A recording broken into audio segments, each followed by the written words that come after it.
Hi everybody, this update's for Thursday the 16th of February till today the 24th of February, which is a Friday, 2023. Um, as you probably saw from a couple of videos that Michelle and Nathan put up on the 16th and 17th, the pain had got just too much for me on the Thursday afternoon, where I was sitting in the chair. I couldn't take any more. The tears were streaming down my face. Just the sheer stabbing experience of it. So I contacted the liver transplant coordinators to see what I can do, because basically my GP couldn't do any more. So I was down to the hospital to do something. So the coordinators at the hospital phoned me back on Thursday afternoon just to say, can I come in so we can have a look? So I went into the hospital, I phoned the wife, she came home, we got into the hospital about 2 o'clock-ish, 2:30-ish, and then I got a cannula put in to take bloods. I then got some assessments done. I then got I think it was and then basically just trying to get the meds under control. So they prescribed me some, went through all my meds, discussed what the problem was, and told them I couldn't take any more.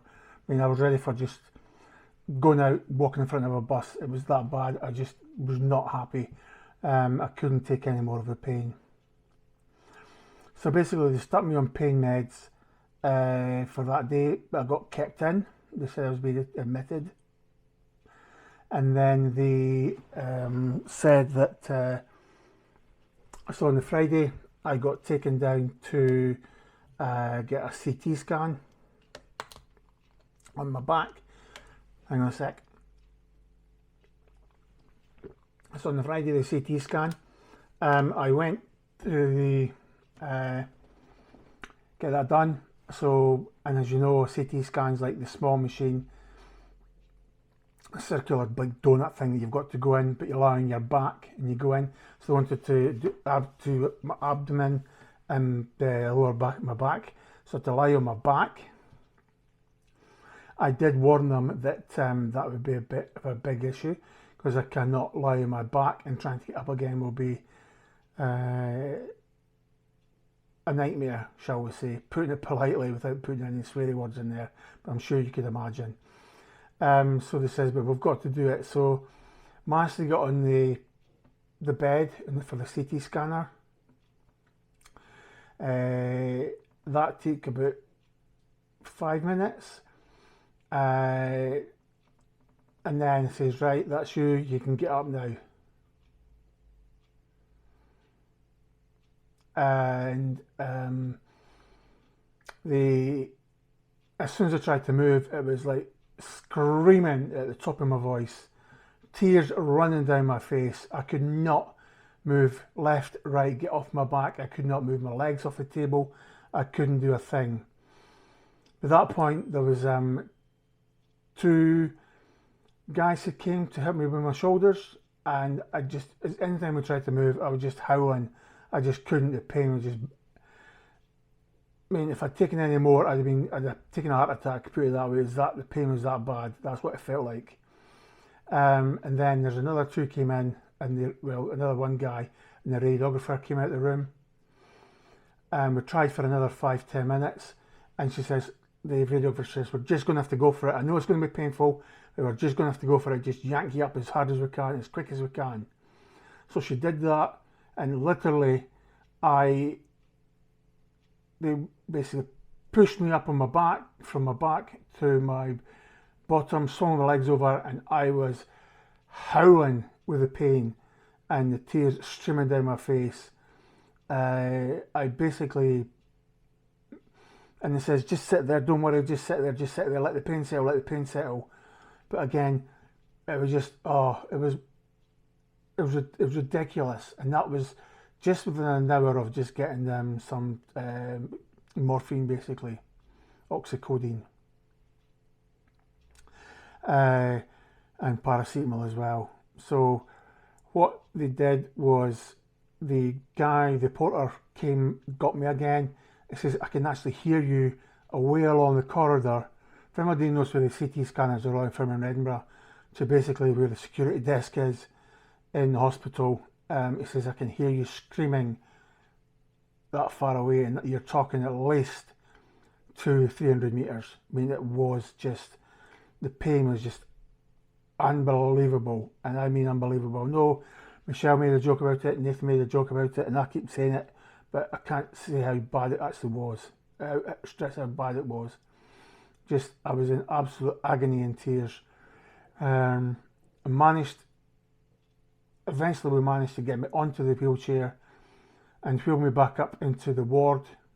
At that point, the nurses got me there and then said, right, okay, we need to, so they gave me some different kind of pain relief just to try and settle it down a bit, which helped, took the edge off a little bit, but then that was just it. I was just, I was screaming just by then. So that was a Friday. Later on in the Friday, the doctor came round and said they've had a look at the CT scan, and what they found was there's a compression on one of the discs on, is it T12, which is further up on the back. I thought it was down the lower back, but it's not. They're saying it's further up in the T12, and when they pressed on my back, it said, I let out a yelp, and it says, yeah, that's about the right place. So there's a compression there, which is trapping the nerve, and obviously that was then contracting down the spine, round into the back muscles, and then obviously it's all connected up and through into the stomach as well. Plus the fact, because of all the codeine I've been on, I hadn't been able to go to the toilet. So they decided to really up the amount of laxatives and laxidos and lactoses just to try and get some sort of movement. I won't go into gory details, but some movement, from the back end. So that was that on the Friday. Basically, they changed my pain management as well.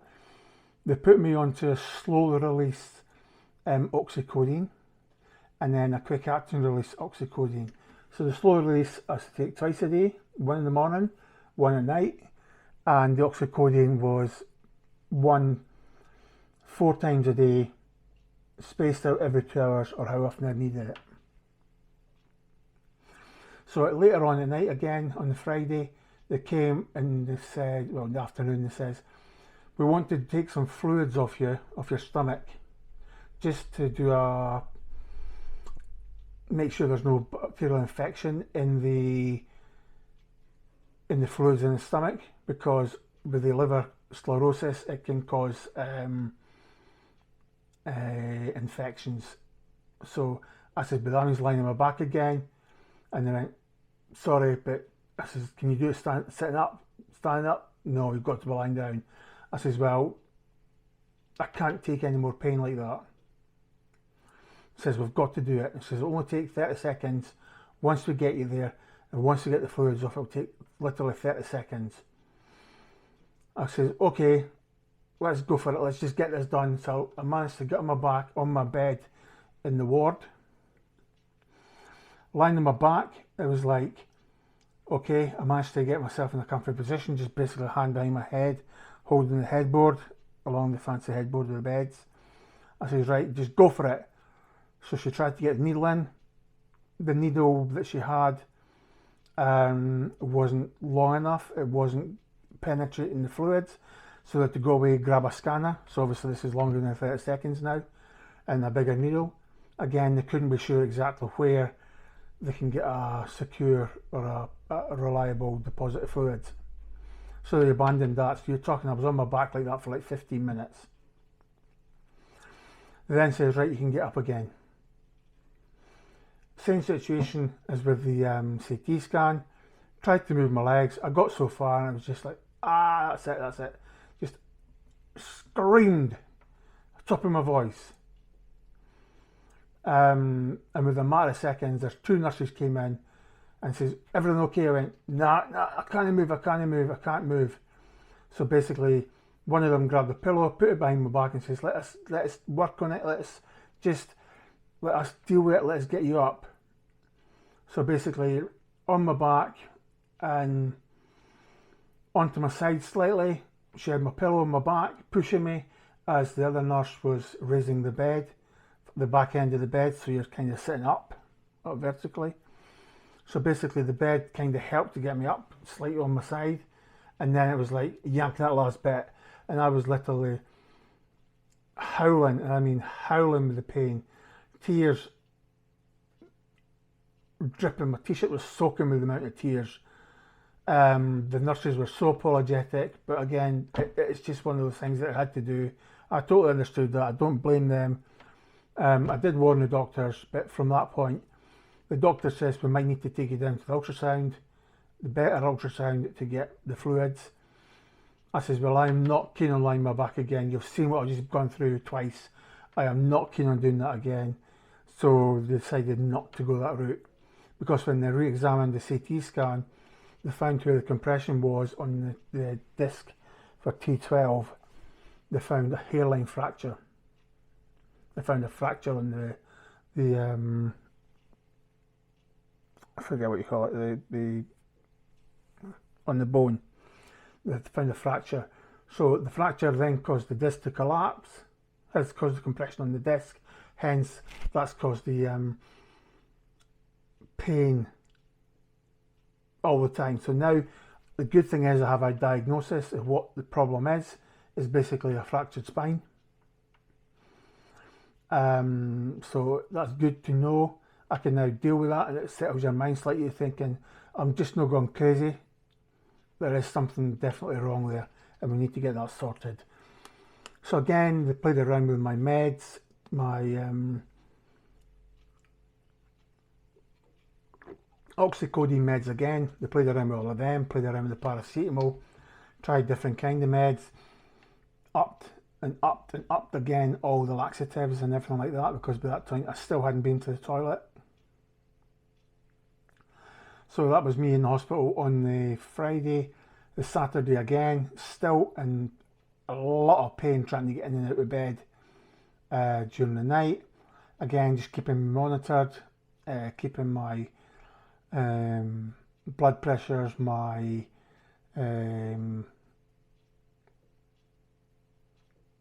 what do you call it, the SATs levels, your blood saturations, oxygenated blood levels and things like that. So from there, they just want to keep monitoring. The Sunday, it says on the Saturday, we can send you home, or we can just hang off and see what happens and speak to the pain specialists on Monday and get the physios to speak to you. So I says, I'd rather stay, let's get this sorted, because I don't want to go back to square one and then be rushed back in again and be in the same sort of trouble.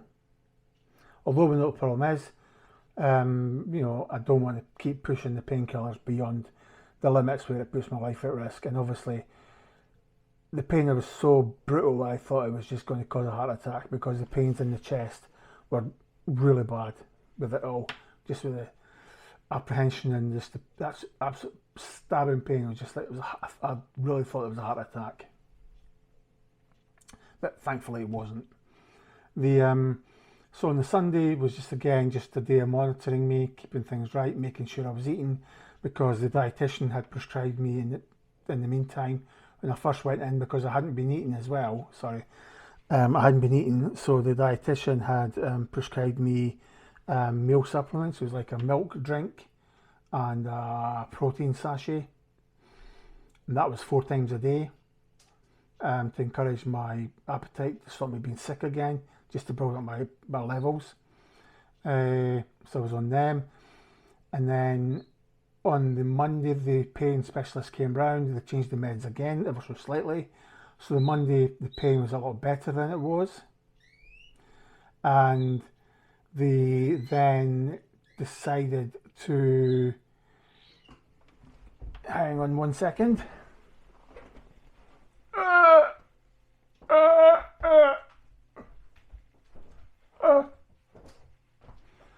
So sorry guys, I'm just covering up this damn canary, so he's not going to bother us with whistling and tweeting and singing. And you can probably hear I'm still in some pain when I'm moving about. But anyway, that's him covering up now, so here I come. Slowly, but here I come back. Good job you can't see me walking, or maybe you can, because I know the camera's following me. Yeah. So, hello.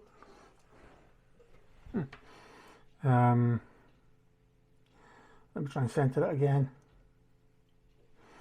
There we go. Just trying to center the camera, guys. Give me a second.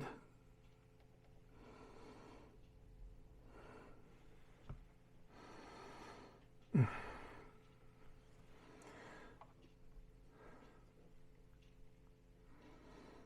still getting used to this camera, even though it's been a while now. That's better. So, on the Monday again, as I said, I spoke to the pain specialist, so they changed the meds. Spoke to one of the high consultants, who basically, frankly, shall we say, I regard as being a complete and utter dickhead. One of those ones that look down their nose at you. What the hell are you doing here? Why are you bothering us? You're a big fat lump. You're self-inflicted.